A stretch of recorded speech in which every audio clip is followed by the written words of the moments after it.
Hi there, it's Stuart Rudner, employment lawyer and mediator with Rudner Law, and this is this month's Fire Away segment. So on episode 6 of Fire Away, we talked about the upcoming decriminalization of cannabis, as well as the fact that medicinal cannabis is lawful at this point. We had John Struthers join us and had an amazing conversation. I'm glad we booked an hour for it on many of the impacts that we're going to see in our society, including in the workplace. Not surprisingly, my comments are focused on the workplace. And one of the things I find fascinating, and the image that you see behind me of Snoop Dogg is one that I've been using in presentations. I've been talking about, medical marijuana, cannabis, weed in the workplace for about 2.5 years now. And I've gone to the Maritimes a number of times across the country, talking about employer groups, to benefits groups, et cetera, about what to expect. We start off talking about medicinal cannabis. And of course, then our current government announced that we're going to legalize recreational cannabis. So the discussion has changed. But one of the points I want to make is a point that John Struthers made in episode 6, which is the world is not going to end. I don't know, it's October 17th when marijuana will be decriminalized. The world is not going to end. The sky is not falling. I speak with a lot of employers, and the initial concern was essentially that their lunchrooms were going to become a drug den, or that their truck driver was going to, they were going to have to allow the drivers to get behind the wheel when they're impaired. None of that is ever going to happen as far as a drug den goes, as long as you don't let it happen. But the laws are not going to require that you go that far. So there's no need to panic. But you also can't bury your heads in the sand. And this is something that at Rudner Law, we're working with our corporate clients and also our employee clients to understand what the law means and what it doesn't mean. One of the things that employers need to understand is you need to reflect or understand the current reality. Many of your current employees are using prescription medication that can cause impairment. It might be Oxycontin, it might be something else. And the reality is you've never really thought about that. But all of a sudden you hear the word marijuana and all of a sudden it's a disaster and you need to deal with it. Or you have a policy in place, and I see these all the time, which says thou shalt not consume or be impaired by drugs or alcohol at work. And that's kind of the standard drug and alcohol policy. And of course, no one has ever turned their mind to the fact that they have salespeople out there who are wining and dining clients and probably having a drink or 2 or 3 while undergoing or carrying out their duties. Technically, it's a breach of the policy. So when you're going to adjust your policies now, which I think everyone needs to take a look at them, you need to make sure that they are consistent with the reality and also with the new laws. So what do you need to do? First of all, as an employer, first thing, have a look at your policy. Hopefully you have one, but it probably isn't consistent with the current reality. So you can have a starting point of you will not use or be impaired by drugs or alcohol at work. Then you got to put in place all the exceptions. Maybe you have salespeople who are drinking. Maybe you have staff parties. Maybe every Friday you have beer in the boardroom. Whatever the case may be, make sure that you're not actually encouraging people to breach the policy. Second of all, put the exceptions in place for things like prescription medication. So one thing I've seen done very successfully is have a policy in place which says if you as an employee are prescribed medication that could cause impairment, you have a duty to disclose that. And what happens at that point? You don't fire the person. You take into account what the impairment might be, assess whether it's going to impact their ability to do their job at all. It may not. If it does, then you can assess whether you can accommodate them, and if so, to what extent. One important piece of advice that we have to tell our employee clients all the time is when you make that request for accommodation, or if you come in and say that I am addicted, for example, to drugs or alcohol, that's not the end of the discussion. Any form of accommodation has to be a two-way dialogue. So you've got to produce enough information for your employer to assess whether there will be any impact on your ability to do your job or not. If there will be, they can then assess whether they can accommodate you and how so.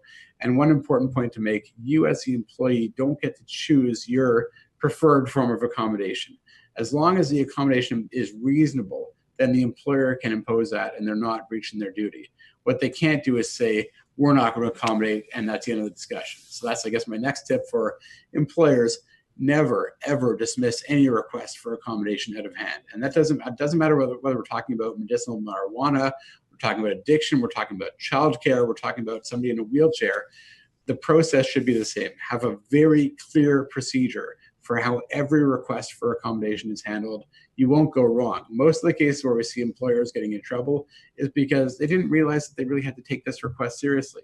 That's the example of the case several years ago now, where the right to accommodation for childcare obligations was confirmed by our Federal Court of Appeal. And in that case, the employer essentially said, we had a process in place for dealing with requests for accommodation. But as far as they were concerned, that related to disability and not to things like childcare. They didn't follow it.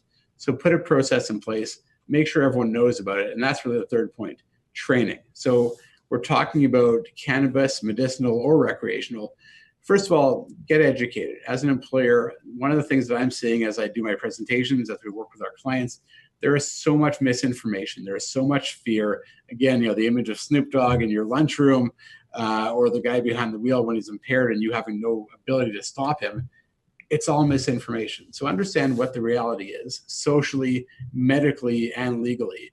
And then make sure everyone is trained so that your managers, your supervisors, and your employees all understand what the law says, but also what your policies say. And in particular for the employees, make sure they know that if they have a duty to disclose something such as impairment or a prescription, make sure they know that they have that duty.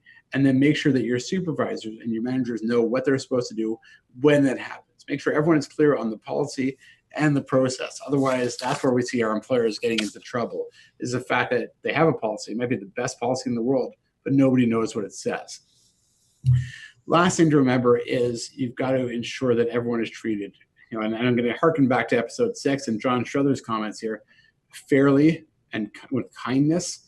That doesn't mean that you're not running a business, and you don't have to accommodate to any degree. One of the questions that I'm often asked in this context is, can't we just have a policy which says you will not consume drugs or alcohol or be impaired at work? If someone breaches it, we'll fire them. And my answer is no. You can't. That's a great starting point, but our human rights legislation has a purpose, and it's often helpful to take a step back in the context of this discussion. Remember, the purpose is to allow people who can work to do so. So the same way that you might have a very valuable employee who suffers a car accident and is now confined to a wheelchair for 3 months or 6 months or for the rest of their life, you're not going to fire them because of that. You're going to have to accommodate them. Accommodation might mean an elevator, a ramp, setting up offices on the first floor instead of the third floor, whatever the case may be, you're going to have to accommodate them. The same thing applies to someone who is addicted to cannabis or prescribed cannabis for a bad back or for cancer treatment or whatever. Remember as well, though, that the duty to accommodate is limited. It's to the point of undue hardship. That's one of those legal contexts that we know. Judges will often say we know it when we see it. But the point is, in the context of cannabis, safety is often the issue. You're not going to be expected to jeopardize the safety of the individual, of their colleagues, or of the public in the name of accommodation. So you're not going to be expected to put the person behind the wheel of a truck when they're impaired. But you will be expected to adjust their shifts, adjust their duties, give them a leave of absence, find a way to allow them to continue to be employed and allow them to work through whatever issues they're dealing with. At Rudner Law, we really believe in education, and it's education not only for our clients, but for the general public. That's why we put on the shows like this. That's why we have our Twitter feed, our LinkedIn feed, our Facebook feed. We have a newsletter, which I encourage you to sign up for. So please take advantage of the information that we offer out there. We work with clients, employers, employees. We design policies, procedures. We help them deal with requests for accommodation. We work with individuals who have been fired or suspended because of the fact that they are addicted or are using medicinal cannabis. So feel free to reach out. And I often say this, the information we provide is not a replacement for legal advice. If you suspect that you need an employment lawyer, you probably do. So reach out. We'd be happy to talk to you and determine if we can help you. And if not, there's no harm done. That's it for today. So thank you very much for tuning in.